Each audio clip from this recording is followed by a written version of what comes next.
حضرت موسیٰ علیہ السلام کا زمانہ مبارکہ ہے۔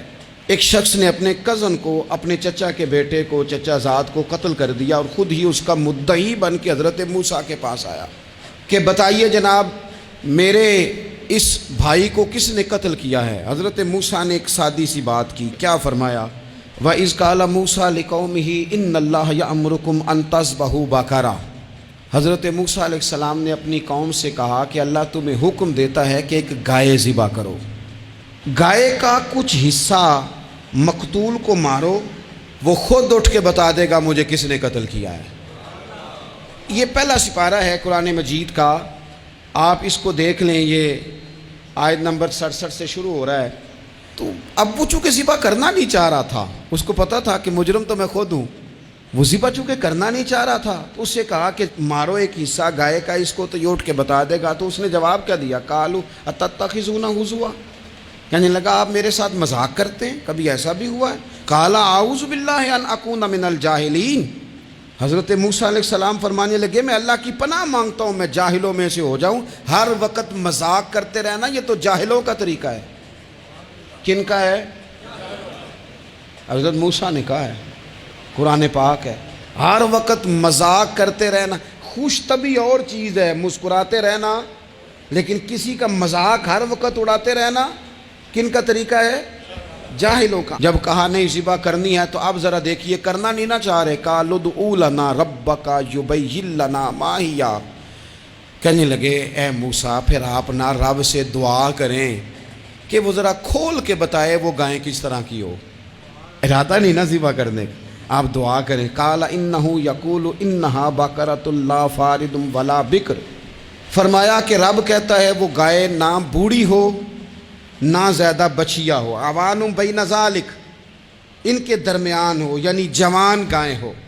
فافعلوا ما تؤمرون، کرو جس کا تمہیں حکم دیا جا رہا ہے۔ قالوا ادع لنا ربک یبین لنا ما لونھا، لو اگلی بات سن لو، کہنے لگے آپ دعا کریں رب سے کہ وہ کھول کے بتائے اس کا رنگ کس طرح کا ہو، رنگ بتائیں کس طرح کا ہو۔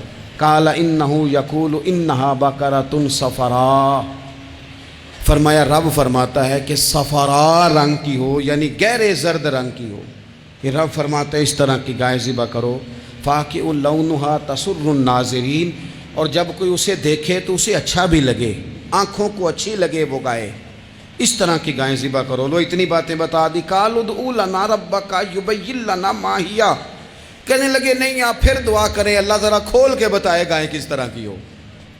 ان البقرہ تشابہ علینا، ہمیں ذرا گائیں پر شبہ پڑ گیا ہے کس طرح کی ذبح کرنی چاہیے۔ وَإِنَّا انشاءاللہ لمہتدون، اگر اللہ نے چاہا تو ضرور ہم ہدایت پا جائیں گے۔ پھر اللہ تعالیٰ نے فرمایا کہ قال انہ یقول انہا بقرۃ لا ذلول تثیر الارض، گائیں اس طرح کی ہو کہ وہ کبھی کھیتی میں نہ چلائی گئی ہو، یعنی اس کو کبھی کام نہ اس سے لیا گیا ہو۔ بیل کو لوگ لگاتے تھے نا، جو کام آج ٹریکٹر سے لیا جاتا ہے وہ گائے بیل سے لیا جاتا تھا، تو وہ کھیتی باڑی کے کام نہ اس کو لگایا گیا ہو۔ ولا تسقی الحرث، اور نہ اس سے پانی نکالا گیا ہو، نہ کھیت چلانے ہل چلانے میں لگائی گئی ہو، اور وہ جو کنواں ہوتا تھا جس کے گرد گائیں گھومتی تھی، تو کہا وہ بھی کام اس نے نہ کیا ہو گائے نے۔ مسلمۃ لا شیۃ فیہا، وہ ہر عیب سے پاک ہونی چاہیے۔ قالوا الآن جئت بالحق، اب کہنے لگے اب آپ صحیح بات لے کے آئے، اب سوال ختم ہو گئے نا، کہنے لگے اب آپ بات فذبحوہا، انہوں نے ذبح کر دی۔ وما کادوا یفعلون، پر ایسا کرتے نظر آتے، لگتا نہیں تھا کریں گے ذبح پر ذبح۔ اچھا یہ گائیں پھر ملی کیسے؟ امام خازن کہتے ہیں کہ ایک نیک آدمی تھا، تو اس کا آخری وقت آ گیا تو اس کے پاس جو کل جمع پونجی تھی وہ ایک بچیا تھی، گائیں کی بچی، بچیا ویڑی، اس کے پاس وہ ایک بچیا تھی صرف۔ تو اس نے اس طرح کیا کہ اس کی گردن پر ایک مہر لگائی، اللہ کے نام پر بطور امانت اس نے اس کو جنگل میں چھوڑا، کہا یا اللہ میرا بیٹا ایک ہی ہے وہ بھی چھوٹا ہے، اس کی حفاظت کرنا اور میرے بیٹے کو پہنچا دینا۔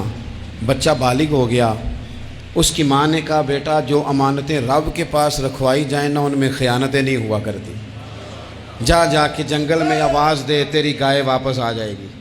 اس نے جا کے جنگل میں آواز دی کہ وہ جو میرے باپ نے امانت رکھوائی تھی وہ کدھر ہے؟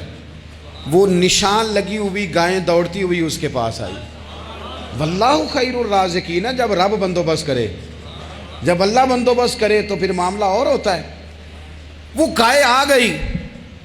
اب اس نے کیا کیا اس نوجوان نے کہ وہ گائے گھر لایا، ماں سے آ کے کہا کہ اماں یہ تو اللہ نے فضل کر دیا۔ ماں کہنے لگی پتر حالات ہمارے خراب ہیں، منڈی میں لے جا اسے بیچ دے، لیکن سودا میری مرضی کے بغیر طے نہ کرنا۔ کس کی مرضی کے بغیر؟ کس کی؟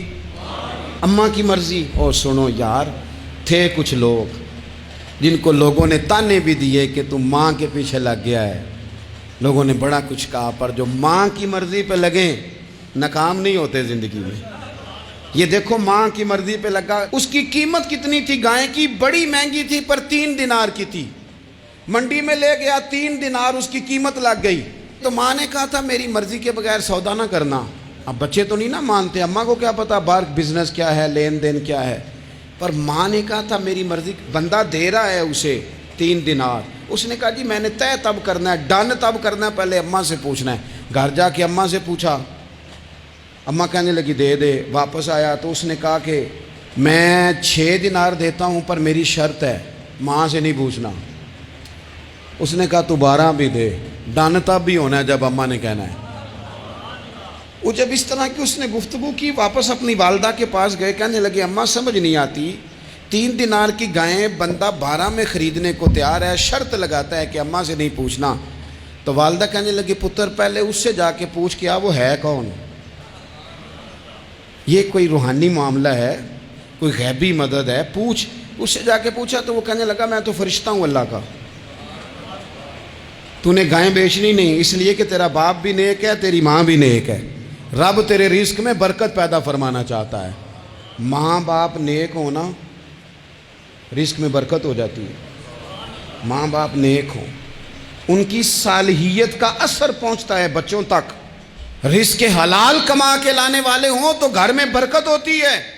جا کے کہا کہ تیرے ماں باپ نیک تھے، اسے نہ بیچنا گائے کو، تو کیا کریں؟ کہنے لگے بنی اسرائیل والے سوال کر کر کے خود مشکل میں آ گئے۔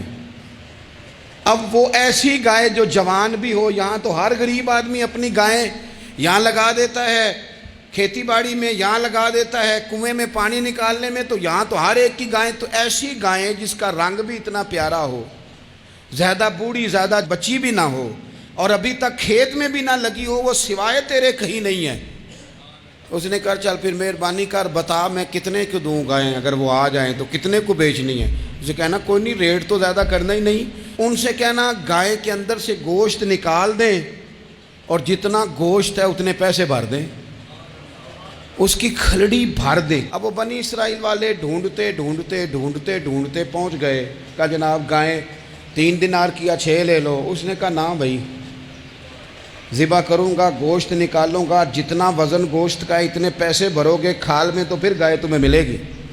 اب مجبور تھے، کیا کرتے؟ ابن کثیر حدیث لائے ہیں، امام سیوطی نے در منصور میں بھی لکھی ہے، نبی پاک صلی اللہ علیہ وسلم نے فرمایا سنو جوانوں، اور اسے دل کی تختی پہ لکھو، نبی پاک علیہ السلام نے فرمایا اگر بنی اسرائیل والے زیادہ سوال نہ کرتے تو اتنی مشکل کا شکار نہ ہوتے۔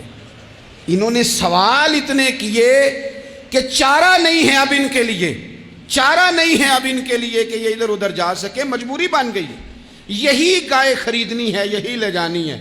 اب اتنا سارا مال جمع کر کے وہ گائے خریدی، ذبح کی، تو مقتول کو جب اس کا ایک حصہ مارا تو اس نے اٹھ کے کہہ دیا یہ جو مدعی بنا ہوا ہے نا، یہی تو میرا قاتل ہے، یہی تو میرا قاتل ہے، یہی تو ہے، اس نے یہ سارا کام کیا۔